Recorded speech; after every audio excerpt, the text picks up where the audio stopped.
Exodus chapter 23 and verses 10 to 19 gives to us the law of rest and worship.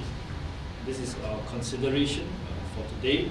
We'll be completing the study of the giving of the law, which has begun in chapter 21, and now we have gone through almost 10 different sessions with different aspects of the law that the Lord commanded for the people of Israel to observe for their blessing, for their continuous preservation, sustenance.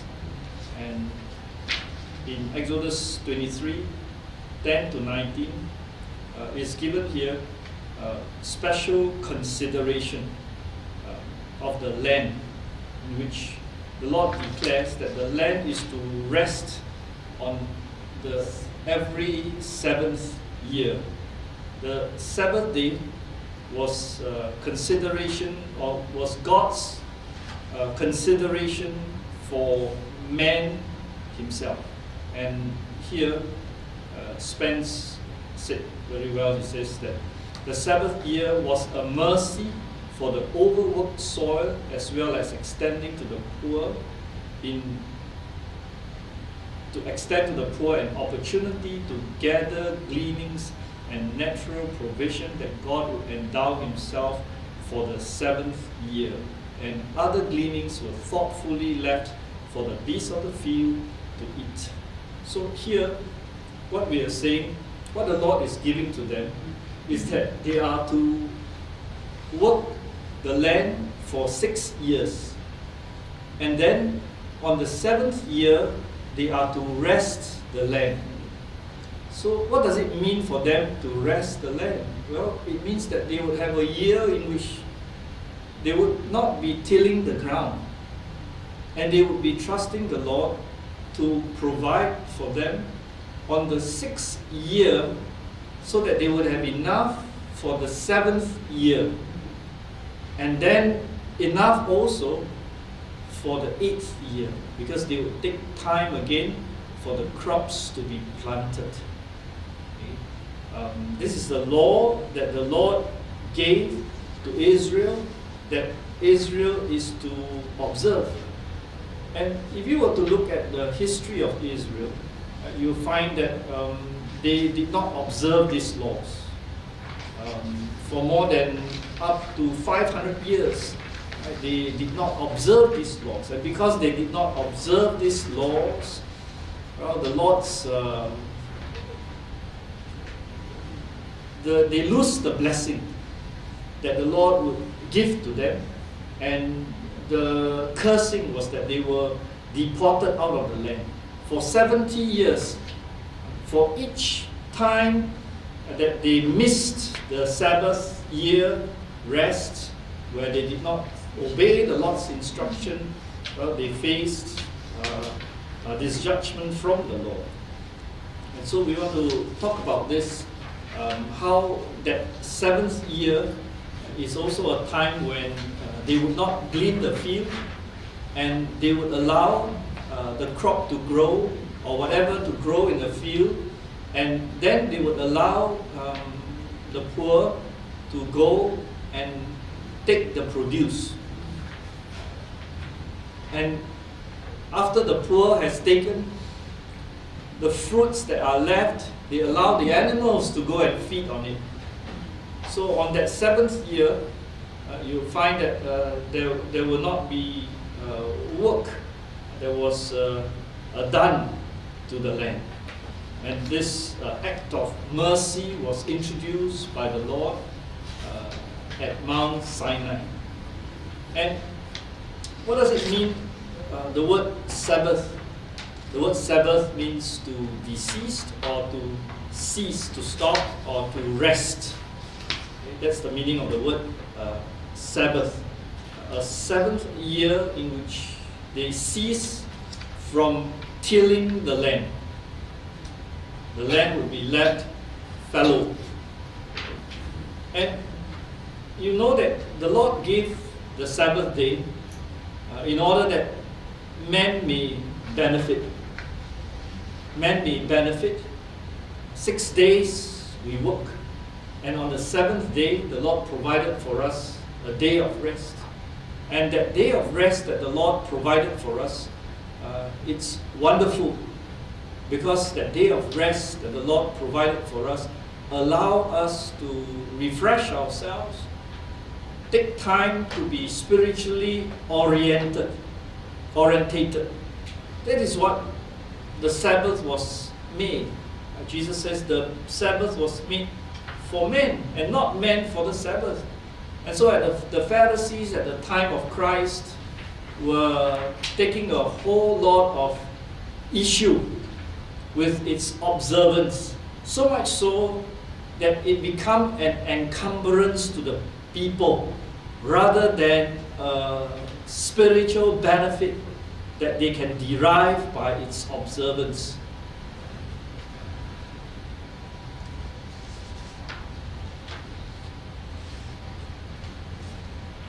The Sabbath Spence, he gave some categorization for us, which we are going to look at here, from the Sabbath hour to the weekly Sabbath, to the Pentecostal Sabbath, to the sabbatical month, to the sabbatical year, and to the sabbatical jubilee, and the prophetic sabbatical 70 years that was prophesied by Daniel. But firstly, we're going to talk about the daily Sabbath hour. Sacrifices in the tabernacle and temple would eventually center around the 6 hours from 9 o'clock in the morning until 3 in the afternoon. So this is the time in which the sacrifices will be made. 9 in the morning till 3 in the afternoon. Okay? And the often used phrase at even or until even. Okay? This is a phrase that is being used very often, and it describes to describe the evening sacrifice. And what is said here is that all the ceremonial activity will be effected at the evening sacrifice of the lamb in the tabernacle. And here we are speaking about how on the 6th hour of sacrifice at 3 p.m., how God would make effective the provisions that He promised to His people. And we should, and Spence it here, we should think of the Sabbath hour of each day as the first hour after the completion of daily sacrifices. And the 7th hour was the actual hour of the cessation and rest which the sacrifices had brought for that day. And this daily Sabbath hour indicated the reception of the benefits that the sacrifices had brought to Israel and her individual petitioners who had come for some specific offering or sacrifice needed for that day. So the people of Israel would go to the temple. The time in which they would go to the temple is from 9 in the morning to 3 p.m. in the afternoon. Those are the times when the sacrifices would be made. And after that, there would be a time of rest. And we said that if you have sought the Lord, what is the impact or the effect of us speaking to the Lord and bringing our petitions for the Lord, to the Lord? Well, we receive His answer to our prayer. As we come to Him, as we offer our sacrifices to Him, well, the Lord blesses us. We can come to God with a sin offering, in the sense that we come to God seeking to make right with Him for whatever transgressions that we may have committed against Him. And when we take time to be with the Lord, take time to come to God in His house in prayer, well, we receive His blessing. And those were the times, right, those hours, the 6 hours in which the sacrifices were made. And after that, from 3 to 4, there will be a ceasing of this activity. This year, for our church camp, we are going to have the theme, by prayer and supplication. We are going to speak about the doctrine of prayer, doctrine and application, or doctrine and practical aspects of prayer in the Christian life. By prayer and supplication. May the Lord help us as we seek to know Him, know how we can commune with Him, how we can spend time with Him in prayer. May God bless us as we prepare to come together before the Lord. Then there is the weekly Sabbath. This Sabbath originates with the fact of creation. And yet, when the 10 Commandments were given, Spence wrote, he says here, the second time it is linked with the Exodus and the Passover. Now, here, what we are speaking about, this weekly Sabbath day, is a day of rest that the Lord appointed for His people, that we would take the time to cease from our normal work activity and spend time to be in God's house. And this is a spiritual exercise for the believer to be spiritually oriented, a time that God has set aside. So our brother, when we visited his late father, we spoke to him and he said that, when I became a Christian, before that I worked 7 days, but after that I worked 6 days. And my fellow friend, who is not a believer, continued to work 7 days, but I don't earn less than what he earned in his 6 days. How the Lord helped us, how the Lord was with us. In fact, I feel better because I had enough rest. I could do my work better, and I trust the Lord that He would help us, He would provide for us, and that provisions come from Him. Sometimes, when we can go overboard, thinking that we can help ourselves. So, if we can put in some extra hours on the Sabbath day, then, you earn that extra buck. We said that, on a Sunday, that's where everybody goes to buy whatever things that they need. And so if you close shop on Sunday, then, you're going to loogie a lot in your business. Or if you are doing whatever you do, if you take a day of rest on a Sunday, it's going to affect your revenue, your bottom line. The Lord does say that the Sabbath is a time when we would take time to be with the Lord, but there are works of necessities. There are those who work in certain profession whereby they are, in a sense, on call. The fireman is on call. The police is on call. The doctor is on call. The nurse is on call. There are those who does their work. The lift repairman is on call. And somebody is stuck in the lift, and you would expect that somebody would be there to operate the lift. So here we are speaking how the Sabbath day is to be practiced. And our Lord Jesus Himself was gleaning some corn while He was there on the the Sabbath day, so that his disciples had spent a lot of time in their work, in the work of helping the people around them. What Jesus does, he preached the gospel and he healed the sick, and they were all hungry, and it was the Sabbath day, and the Pharisees said to them, "Hey, you have violated the Sabbath because you took the corn and you rub it in order to take the food to eat." But what was happening? They were hungry, right? What were they doing?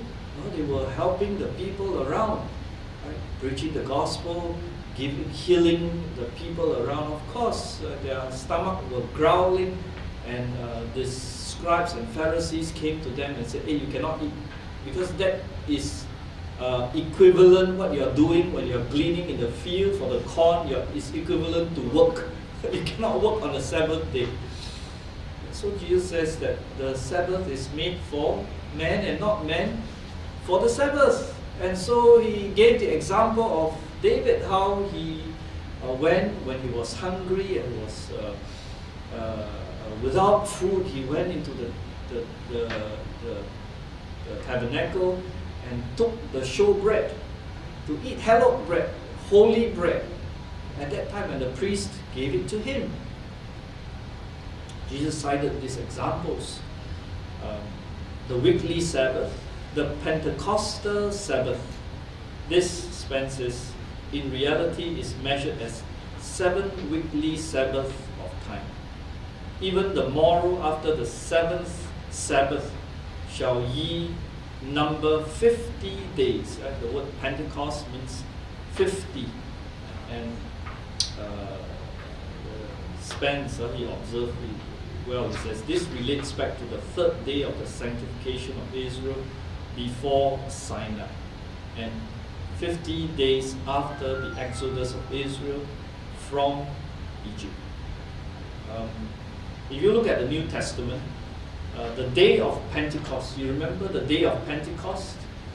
The day of Pentecost, 50 days after the resurrection of Christ from the dead. 40 days, Jesus appeared to his disciples after his resurrection, and then 10 days the disciples were tarrying and praying for the coming of the Spirit of God. 10 days, and then the Spirit of God came upon the people, and they began to preach the gospel, and then the church began to form itself with the conversion of souls in large number. Remember, 3,000 were saved in that first movement of the Holy Spirit. The Sabbath month, the prominent thought involved in this represented the distinctive relationship of the first 4 feasts: the Passover, the unleavened bread, the first fruits, and Pentecost. So here we said that they observed 7 feasts. 4 of them we have mentioned: Passover, the unleavened bread, the first fruits, and Pentecost. And the last 3 feasts, the Feast of the Trumpet, of the Atonement, and of the Tabernacles. When we went to Israel on a trip, it was the day of the Yom Kippur, or the Day of Atonement. Everything was very quiet that day. So we were able to go into the Temple Mount. We make our way from our hotel, from Mount Scopus. We walked all the way and went to the Temple Mount. Managed to get in and saw all the things, all that was there. It was on the Day of Atonement. Then Tabernacles, that's the last of the feast. In the former, every measurement of the feast was significant in the light of the Passover, the representative of the first coming of Christ into the world. So the first 4 feasts has that kind of a significance. In the latter, the measurement of the feast was significant in the light of trumpets, represent the second coming of Christ back to the earth. The last 3 feasts were in the 7th month of October. So we were there at that time, at the end of October. This month signifies all the wondrous events connected with the return of Christ to the earth. The sabbatical month is full of rejoicing and activities and fruitfulness. It is the greatest time of joy in the year for the Jewish people. The sabbatical year, this was a time of dedication to the replenishing, Spence wrote. It says, by God's provision of the land, the earth, the poor, and the beast.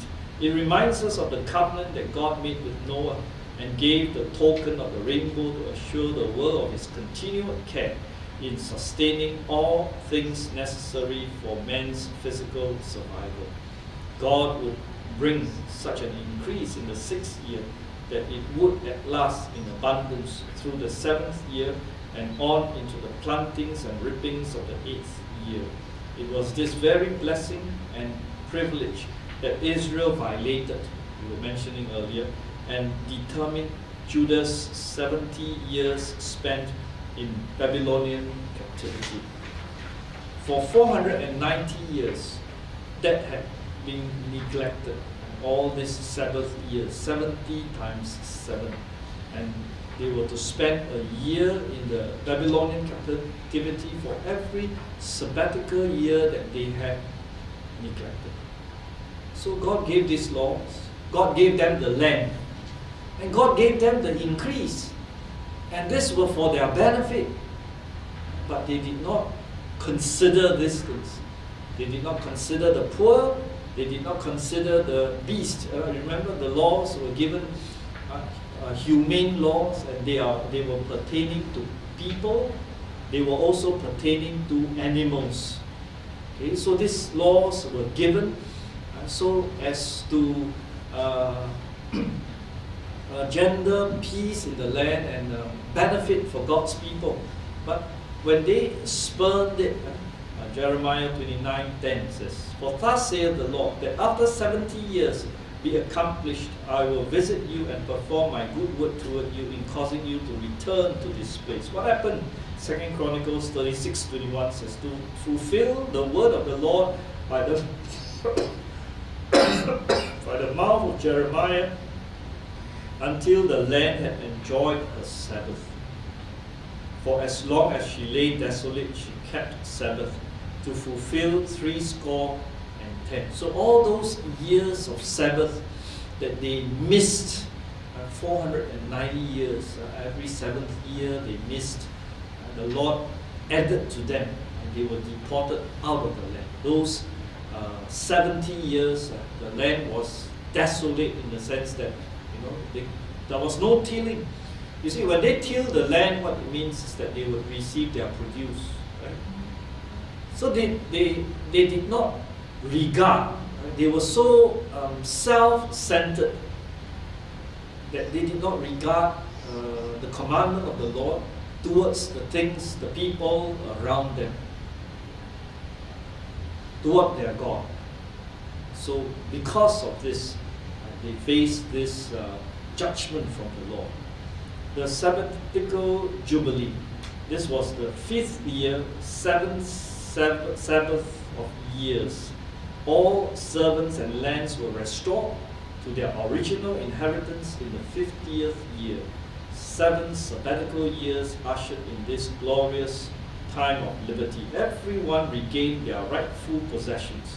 It was a year of reunion and restoration.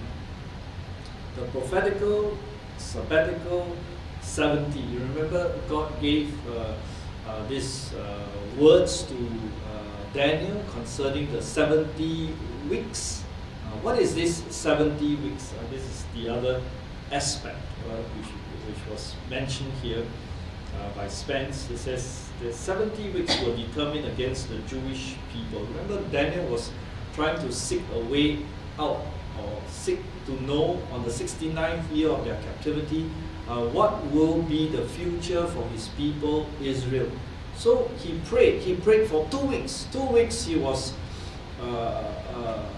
praying, seeking the Lord that his will be made known to his people, because he knew that after the 70th year they would return to Israel. But what will be God's will for them after they return? Daniel wanted to know, and God revealed to him. Remember, the Daniel, the angel who came to reveal to him, was resisted. 2 weeks he had to wait, because there was a spiritual battle that was going on in heaven. And finally, Daniel was given this prophecy of the 70 weeks. It was a prophecy of such magnitude. It gave to them the time frame, from the time in which God gave Cyrus gave the decree to rebuild the temple, to the time when Christ would be crucified on the cross. 483 years. So here, and all of it was fulfilled, right, to the day, okay, from the time in which the decree was given to rebuild the second temple. Remember, the first temple was destroyed by Nebuchadnezzar. The first temple destroyed, so they had to rebuild the temple. Cyrus, the Persian emperor or Persian king, was the one who gave the decree to rebuild the temple. And from that point till the time when Christ was crucified, when Jesus said, remember our Good Friday message, Jesus said at the end of the Sabbath, or at the end at 3 p.m., he says, "It is finished. It is finished." That means all the work that is to be done is completed. The work of redemption. So here, the prophecy of the 70 weeks speaks about the first 49 years, which concern the finalizing of the rebuilding of the Jerusalem and her walls, and then 34 years from to the time when Christ was crucified. 434 years, and then there is a final 7 years, which is described for us in the book of Revelation. We were studying with the youth the book of Revelation. We were at Revelation chapter 19 last Saturday. We were speaking about the battle of Armageddon. Right at the close of the 7th year period, we said that God sent 144,000 Jewish evangelists to preach the gospel during the time of the tribulation. And then God sent 2 witnesses to preach the gospel. And finally, God sent an angel for the first time. God sent an angel to preach the gospel from the air, so that the whole world will know that God is God. And that was the final giving. And the Antichrist and his army started to march to Israel. So they will have to pass through this plain called Megiddo. So we were sharing that there is this large plain that you can see if you go to Israel and you are on Mount Carmel. You look down, you'll be able to see this large flat plain in which if you want to take Jerusalem, you must pass through that place. So that is usually the point in which the armies will meet. Because if they are defeated, the next stop is Jerusalem. Okay? And so the final battle, the Battle of Armageddon, was fought there, in the plain of Megiddo, in which Christ will return and with his saints, with his angels, to destroy the armies of the Antichrist. The armies of the East, they will be gathered there, 200 million. And there will be a great bloodbath. The Bible says that at that time, the blood will be up to the legs of the horses, in the sense that there will be a great bloodbath that will take some time to clear when the Lord returns and the enemies of the Antichrist will be destroyed, and then will begin the millennium, when Christ would rule from Jerusalem for 1,000 years. And so that is that part, the prophetical, sabbatical 70. So the first thought, we speak about the law of the sabbatical year. Is highlighted under private law and civil law, under law of inheritance, and item F, sabbatical year. Land must lie fallow, verse fallow, verse 10 of Exodus 23. And 6 years shalt thou sow thy land, and shalt gather in the fruits thereof. But the 7th year shalt thou let it rest and lie still, that the poor of thy people may eat, and what they leave the beasts of the field shall eat. In like manner thou shalt deal with thy vineyard and with thy olive yard. 6 days shalt thou do thy work, and on the 7th day shalt thou rest, or thou shalt rest, and that thine ox and thy ass may rest, and the son of thy handmaid and the stranger may be refreshed. So you see that this rest, this physical refreshing, is mandated by the Lord for the people of God. And when we observe it, when we follow it, you find that there is strength in our lives, because we are able to refresh ourselves with the rest that the Lord had appointed us. If we go on without rest for a long period of time, before you know it, what happens? I start to break down, right? And this law of sabbatical year is also highlighted under humane laws, kindness toward animals. Kindness toward animals. And here the law states in item 3, for wild animals, that the wild animals too may be able to glean in your field. Okay? To glean in your field. Rush Moody, we observed. Exodus 20, 8 to 11, 23, 10 to 12, and Leviticus 25, 5 to 7 refer to the need for rest or a Sabbath for animals. The wild animals eat of the fruit of the sabbatical year's harvest, and the domestic animals are included in the weekly Sabbath rest. The Sabbath year is also a rest for the land. The commencement makes it clear that the Sabbath day of rest is for man and beast alike. But the details of the law spell out the fact that a sabbatical year is required for the land itself. Now we look at what Spence said. He says, this was a time dedicated to the replenishing by God's provision of the land, the earth, the poor, and the beast. It reminds us of the covenant that God made with Noah and gave the token of the rainbow to assure the world of necessary for man's physical survival. That God would intervene to take care.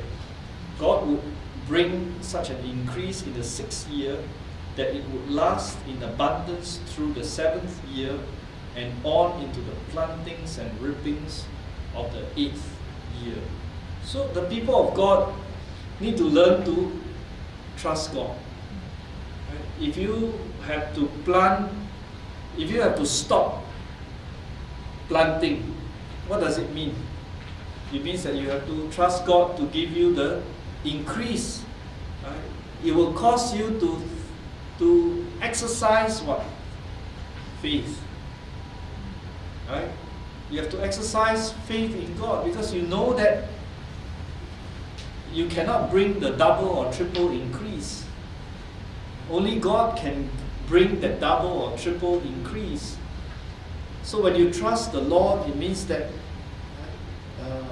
you stop. Right? In a sense, you be reoriented so that you don't depend on your own effort. There is that tendency, right? If you go on working, you go on working, you go on working, and you think that, oh, it's my hands that cause the harvest to come. As long as I work hard, there is harvest. But the Lord says stop. When you stop, then you realize that, hey, it's not so much me that gave the harvest, but that God who gives the increase. And that you are working is fine. It's fine for you to work, but there is a time needed also to rest. And the land itself, the animals, the poor, so all this are taken into consideration by the Lord. You see, God cares for all these things, the wild animals. God cares for the wild animals. Right? So he stipulated the law in order that the wild animals will be taken care of. The second thought, law of first fruits. Exodus 23, 16 to 19 is classified under religious law and individual conduct.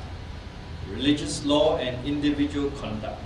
Verse 16 says, "And the feast of harvest, the first fruits of thy labors, which thou hast sown in the field, and the feast of ingathering, which is at the end of the year, when thou hast gathered in thy labors out of thy field, 3 times in a year all thy males shall appear before the Lord God. Thou shalt not offer the blood of my sacrifice with leavened bread, neither the fat of my sacrifice remain until the morning.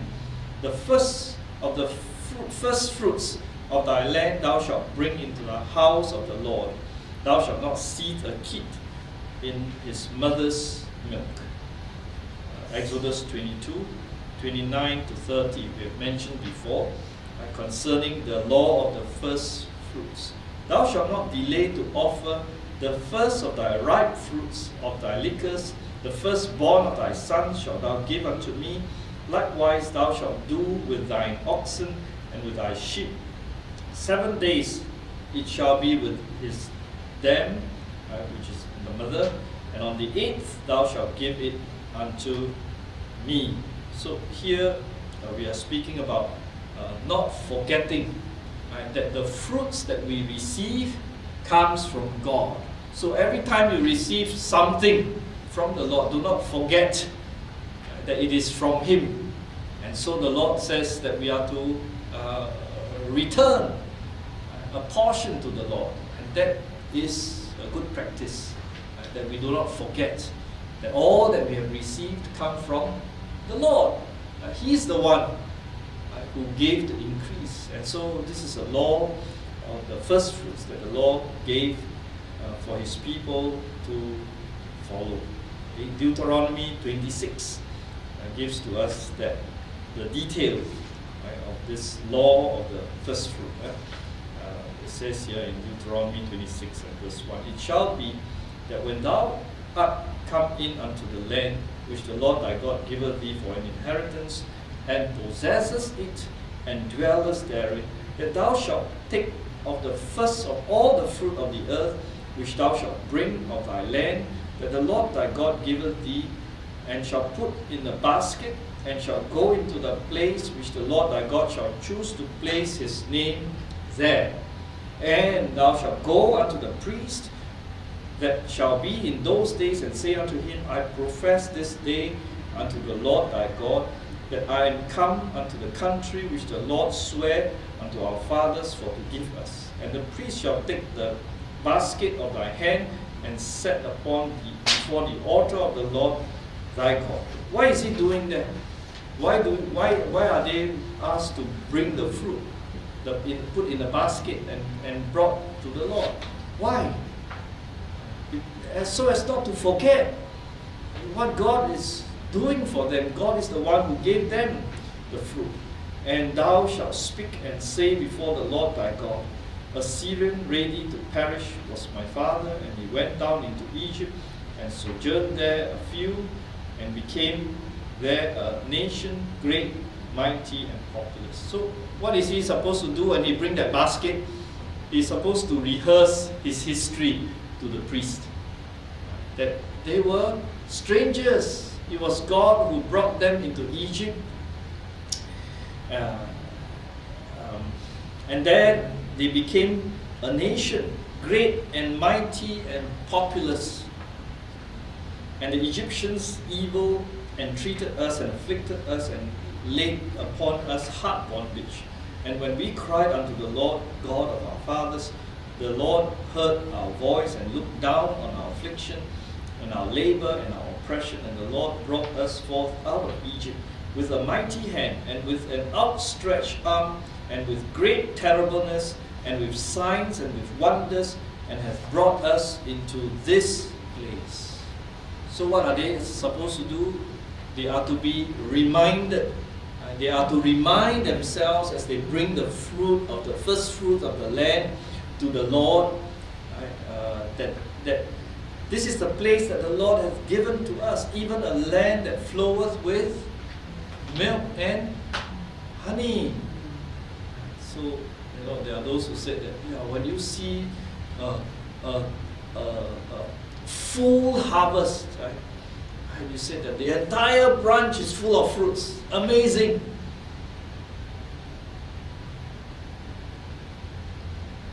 And now, behold, I have brought the first fruits of the land, which thou, O Lord, hast given me. And thou shalt see it before the Lord thy God, and worship before the Lord thy God. And thou shalt rejoice in every good thing which the Lord thy God hath given unto thee, and unto thy house, thou and the Levite, and the stranger that is among you, when thou hast made an end of tithing all the tithes of thy increase, the third year, which is the year of tithing, and has given unto the Levites, the stranger, the fatherless, and the widows, that they may eat within thy gates and be filled. So what are they supposed to do? Well, they are supposed to remember how God has blessed them, and they are to remember all those others who have contributed to the who were a part of their community, who are less privileged than them. Verse 13. Thou shalt say before the Lord thy God. You remember the Levite doesn't have land, so they have no way of increase. Okay? Thou shalt say before the Lord thy God, I have brought away the hallowed things out of my house, and also have given them unto the Levites, unto the stranger, to the fatherless, and to the widow, according to all thy commandments which thou hast given me. And I have not transgressed thy commandments, neither have I forgotten them. I have not eaten thereof in my mourning, neither have I taken away aught thereof for any unclean use, or given aught thereof of the dead. But I have hearkened to the voice of the Lord my God, and have done according to all that thou hast commanded me. Look down from thy holy habitation from heaven, and bless thy people Israel, and the land which thou hast given us, as thou swearest unto our fathers, a land that floweth with milk and honey. This day the Lord thy God has commanded thee to do these statutes and judgments. Thou shalt therefore keep and do them with all thy heart and with all thy soul. Thou hast avouched the Lord this day to be thy God, and to walk in his ways, and to keep his statutes and his commandments and his judgments, and to hearken unto his voice. And the Lord has avouched thee this day to be his peculiar people, and he has promised thee that thou shalt keep all his commandments, and shall make thee high above all nations which he hath made, in praise and in name and in honor, that thou mayest be a holy people unto the Lord thy God, as he has spoken. Thank God for his care for his people. If God don't give the increase, no rain, no sunshine. There's a great coming of a swarm of locusts, eat up all the crop. Gone. A strong wind that blows over. I remember recently there was a strong wind that blew over, and all the chicken farms collapsed. You see that we can do what we can, but it is the Lord who will finally give us the increase. So do not forget Him. In other words, do not forget Him. Okay, finally, the third thought, the feast, verse 13 to 15. And in all things that I have said unto you, be circumspect, and make no mention of the name of other gods, neither let it be heard of thy mouth. 3 times thou shalt keep a feast unto me in the year. Thou shalt keep the feast of unleavened bread. Thou shalt eat unleavened bread 7 days, as I command thee, in the time appointed, the month Abib. For in it thou camest out from Egypt, and none shall appear before me empty. So here the Lord tells us that our focus must be upon the Lord, not any other gods. So when we come for our worship of the Lord, are we thinking about the Lord, or are we thinking about our own pleasure, our own enjoyment, our own things on the Sabbath day? The Lord wants us to have that focus, right? To focus upon Him. When we love Him and we serve Him, He takes care of us. Not that we do that in order to win His care, but to thank Him for His unbridled care in our lives. Feasts are mentioned with special emphasis, as Spence said. All males, 12 years and older, were accountable to go up to these 3 feasts as a minimum each year. One was in the spring, the Passover, called Feast of Unleavened Bread, here because of its relationship to the Passover, and the second in summer, Pentecost, called the Feast of Harvest, because it was during the time of the wheat harvest. And the third was in the fall, the Tabernacle, or the Feast of Ingathering, because of its ingathering effort at that time. There were 3 rules laid down for the observance of this feast, and the blessing of the Lord was dependent upon the feast being kept in this proper manner. First, leaven was to be totally deleted in connection with the blood of this sacrificial feast. The yeast that is used to make their bread, they are not to have it, put it there. Okay? Their bread will be unleavened. The yeast is used to rise, for the bread to rise, right? But they are not to put the leaven in the bread. Why? Here it is said that the fat of my sacrifice was to be eaten during the night before the daybreak. So the fat was not supposed to be left also. That was the law given for the Passover. The leaven should not be used to make whatever bread that they would use. And then also here we said concerning the feast of the harvest, or the feast of weeks. The first of the fruits is to be brought, we mentioned this before, to the house of the Lord. And here we have mentioned it, and I think we would complete it here.